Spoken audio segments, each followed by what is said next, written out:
Welcome to The Way the World Works, where the trusted team behind the Tuttle Twins books tackles current events, hot topics, and fun ideas to help your family find clarity in a world full of confusion. Hi, Katie. Hey, Brittany. So, today I want to talk about medication shortages and why they happen. And the reason I think this is an interesting topic right now is because it's happening, like right now. So, for Okay. people who have been diagnosed with like ADHD, attention deficit hyper disorder, or attention deficit disorder, ADD, getting their medication right now has become almost impossible. And some people have been waiting months and months, and pharmacists have no idea when they'll be able to get these medications back in stock. So there's just all this stuff going on. And I want to start out this episode by saying that ADHD, ADD are sometimes kind of controversial topics because some people don't think you should treat them with medication. And some people instead, try to lead on more natural methods. And that's great. Everyone has their own opinions and we love that. But what's important to remember is that everyone also has the right to choose, how they want to address a problem like this, their choice in healthcare, and that you have a right to put whatever medicine you want in your body, right? But without the government telling you what to do. So let's keep that in mind, whether you agree with medication or don't agree with medication. The point of this episode isn't really to talk about that, but to talk about what happens when the government interferes in the free market, and in this case, the free market of medication. So let's dive in. So people should All have right. access to the medications they need, especially if that's what they choose. But right now, this can't happen because with these ADHD medications, they have an ingredient in them that is a Schedule 2 substance. And what that means is the government puts different, I don't like calling them like drugs because it is because a medicine is also a drug, right? But the term sounds bad. But these different chemicals into different categories that are like, this one's really bad. You have to have all these approvals to get it, and the supply is limited. And so Schedule 1 is the top one. Now, it's funny and interesting to mention that I believe cannabis is a Schedule 1 federally, which now has all these different natural, methods, and a lot of states have legalized it, but that Mhm. one doesn't have nearly as many dangerous side effects as some of the other things that are scheduled lower. And so that makes us kind of question the government scheduling categories anyway, right? I know we're always kind of skeptical of what the government does, and I think this is one area where you're like, how do they make those classifications so they're not always reliable? But let's talk about how this impacts right now the shortage. So, one of the main ingredients in these medications people can't get is very heavily regulated. And they used to be able to meet demand for the most part, but telehealth, where people can see their doctors, on the computer, on their phone, that made these prescriptions more available because now people who maybe lived too far away from doctors and couldn't see them, or people who it was just too hard for them to get to the doctor, they were able to do it easier, which is great because that's kind of a free market innovation approach to medical care. And so it created all this new demand. And so normally, if the government had nothing to do with regulating ingredients in medication, then that would be fine, right? The companies would just say, okay, well, we need more of this. Let's keep up with demand. But the problem is the government sets quotas, and these manufacturers saying you can only have this much of an ingredient and that should be good. And the government claims like, "Oh, we try to keep up with demand," but as we all know, the government's very slow and they can't always do that. So, they don't really that kinda stops the manufacturers from being able to respond to consumer demand, right? Because they can't do it, the government saying no. But they're like, "Oh, if you need more, you can always, try to get approval from us and we'll see what we can do." The problem is, and this is so silly, Katie, as we all know, like the FDA, that's the Food and Drug Administration, I think, and then Yeah, the DEA, administration. like the drug enforcement. They are both kind of in charge of all this, and their processes for approval are so long. So the FDA is like, okay, well, if you need more of this ingredient, that's great, but you have to get approval from us, which is this long, tedious process, and you can only do it once a quarter whenever we decide that is. So really, you don't have that much freedom in when you can actually meet market demand. And so the government has come out and said, "We know this is a problem.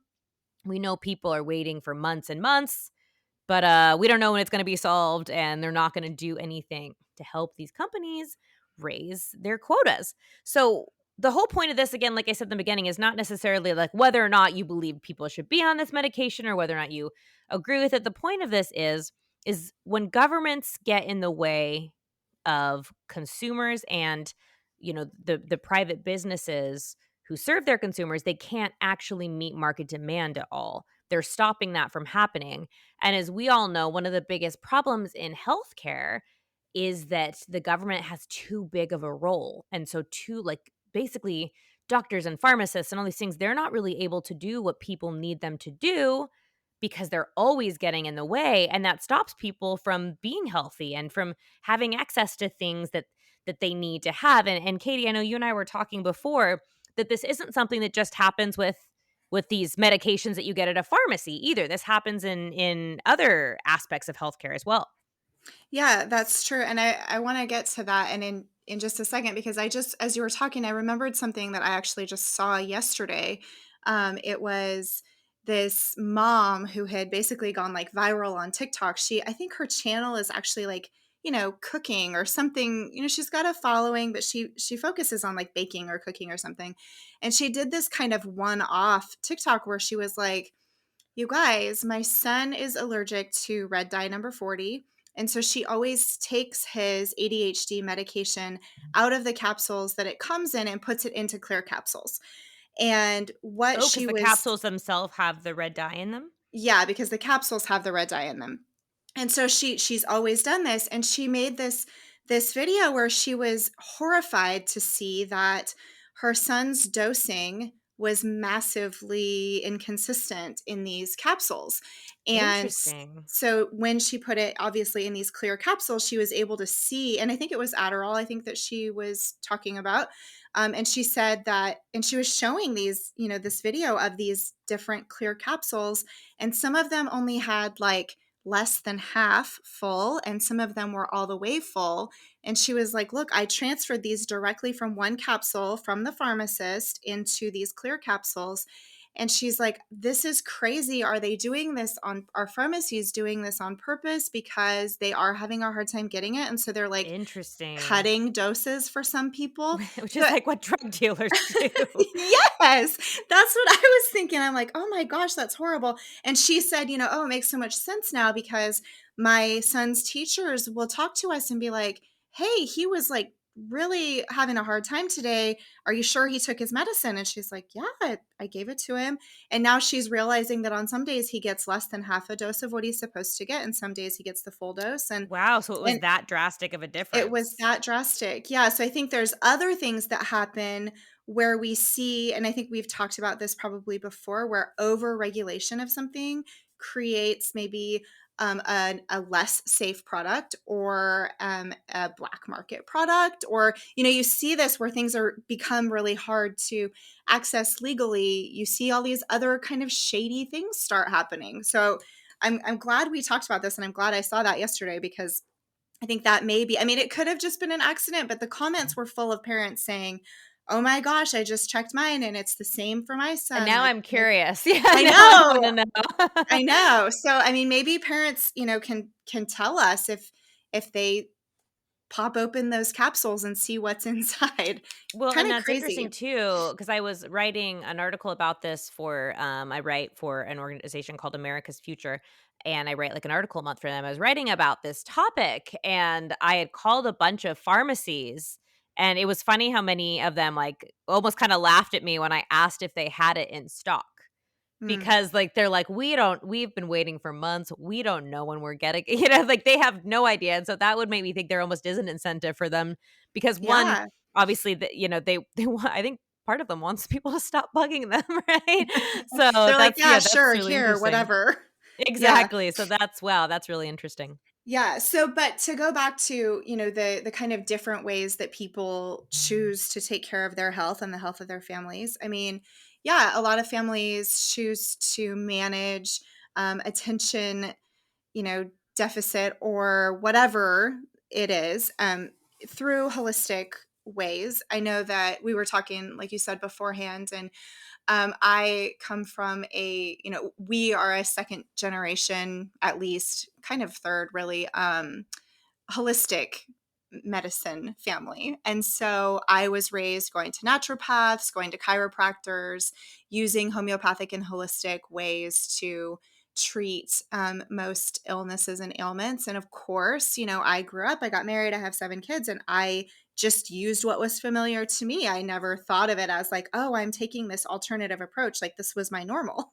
And so that's how my kids were raised. And we've seen actually the same thing happen, not exactly the same, but definitely we have seen products that we have used in the holistic community for a really long time um, become harder to get because of government regulation. So, the government considers homeopathic, holistic, herbal medicines foods. They don't consider them drugs. And so they regulate them differently. And that makes it so that these companies that sell products that families like mine have been using for generations, that we feel very comfortable that they work as alternates to traditional Western medicine, it makes it hard for them to market them because they can't label them as doing what they actually do and what we Yeah, know that yeah. they do. So they have to be really careful. They're under a lot of restrictions to how they label them, and what that does is make it harder for people who are exploring alternatives to more traditional medicine. It makes it really hard for them to, I guess, kind of break in or to find what they might be viewing as healthier options for their family. It's really hard when they can't label them as they actually are meant to be used, and they have to kind of call it something else. There are products that we've used for a really long time that it's hard for me to find now because they're kind of buried, and the descriptions and the names have had to change, and it's so loosely labeled that you wouldn't even know at all what it could be used for if you didn't have like an aunt or something who was like, yeah, this Yeah. is the product. So I mean, we definitely do see it. I mean, I think maybe one of the ways that we could see as an example that isn't necessarily even about prescription regular medications is kind of what we saw happen with ivermectin during COVID. We had all of a Mhm. sudden this drug that had been used for a really long time, and then it was being like demonized, and then it was, pharmacists weren't allowed to prescribe it even though they had prescribed it before. So it is kind of And crazy when pharmacies wouldn't even fill it because I had gotten a right. prescription for it and the pharmacy wouldn't even fill it for me.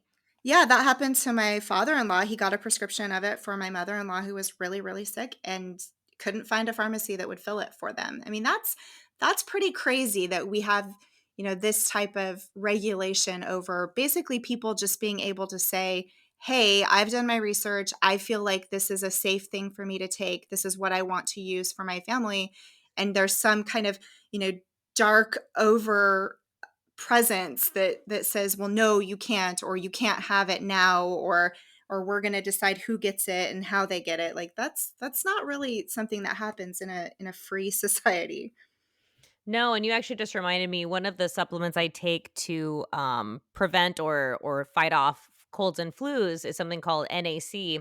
And Yeah, that was actually they threatened to take that away and it for a was little hard to bit find. and it was hard to find. Yeah. Yeah, we take that also, and that it was the same. You couldn't find it anywhere from the places you used to buy it. It suddenly was just not there. I mean, it's crazy. Yeah, and I think, overall, we'll wrap it up here in a second, but I think overall the thing that we get across is whether you like natural medicine, whether you go for I hate to call prescription drugs traditional medicine because really natural medicine is more traditional than I the know. the others, but you should be able to have access to your choice in healthcare because at the end of the day, part of individualism is individual choice that you should be able to pursue what you want as long as you're not hurting others, and whatever medication or non-medication you choose to take, you should be able to have access to that, and the government shouldn't be interfering between, the people selling those and the people who want to take them. So we will wrap it up there. Don't forget to like and subscribe to the podcast, guys, and until next time, we will talk to you later. Bye. You've been listening to The Way the World Works. Make sure your family is subscribed and check out TuttleTwins.com for more awesome content.